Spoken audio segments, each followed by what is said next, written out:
Salut mes amis, bienvenue à la maison. Un truc qui est souvent en demande dans mes commentaires au menu pancake. Le grammage a été fait en avance, donc la balance, on s'en balance. On commence par la farine 250 g, le lait 300 ml, beurre fondu 50 g, vanille 1 cuillère à soupe, œuf 2, sucre 30 g, blanc ou de canne, celui-ci est de canne, mais c'est pareil. Poudre à pâte, donc levure chimique 10 g. Les fruits seront les classiques de garniture au Québec, donc bleuets, framboises et fraises. Et bien sûr l'incontournable sirop d'érable du Québec. La cuisson se fera au beurre fondu clarifié. Il est clair que la clarification est en haut, donc avec le pinceau on ira seulement dans la clarification.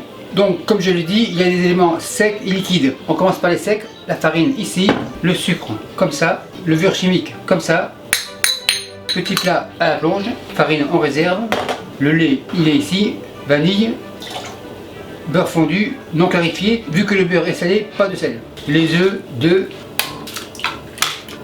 et 2, le compte est bon. Machine miracle, c'est terminé. On secoue, machine plonge. Le liquide, on le réserve, la farine revient. Un fouet flexible de préférence, comme ça.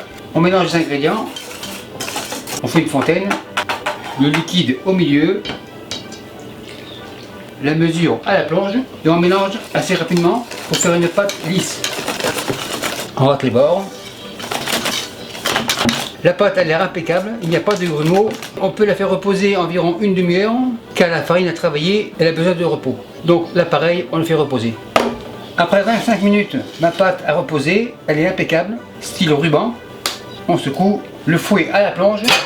Maintenant je préchauffe la poêle à 180 degrés Celsius. Ma poêle est à 180, le feu je le baisse, pinceau, beurre clarifié, un peu comme ça. La pâte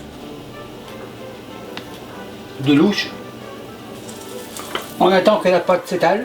En fait c'est une cuisson bilatérale, c'est-à-dire on cuit la moitié de la pancake de par la base, et une fois retournée, l'autre moitié du dessus cuira progressivement pour rejoindre la moitié du dessous.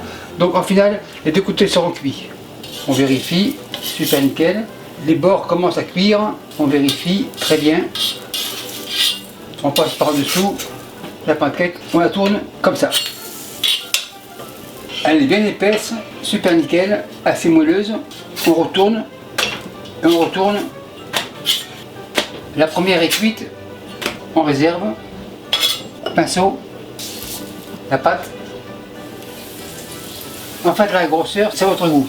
On attend que ça s'étale tranquillement, naturellement. On attend environ 30 secondes à 45 secondes, dépendant de la grandeur de votre pancake. Quelques bulles se forment à la surface, ça veut dire que la chaleur pénètre à l'intérieur. Les bords commencent à être moins brillants autour, donc ça devrait être prêt. On tourne, on égalise, on vérifie juste pour être sûr, super nickel, on réserve. Un peu de beurre, clarifie bien sûr, la pâte, un peu plus.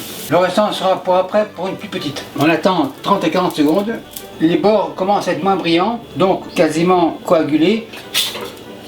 On égalise. On vérifie, super nickel, tourne et retourne. Il reste environ 10 secondes, donc pas de presse. Ça devrait être prêt, tourne et retourne. Le feu on l'éteint pour l'instant, la pancake on la réserve. Spatule à la plonge, la poêle à la plonge. Et maintenant on dresse, comme ça, les pancakes ici. On en prend une. J'en ai fait 4.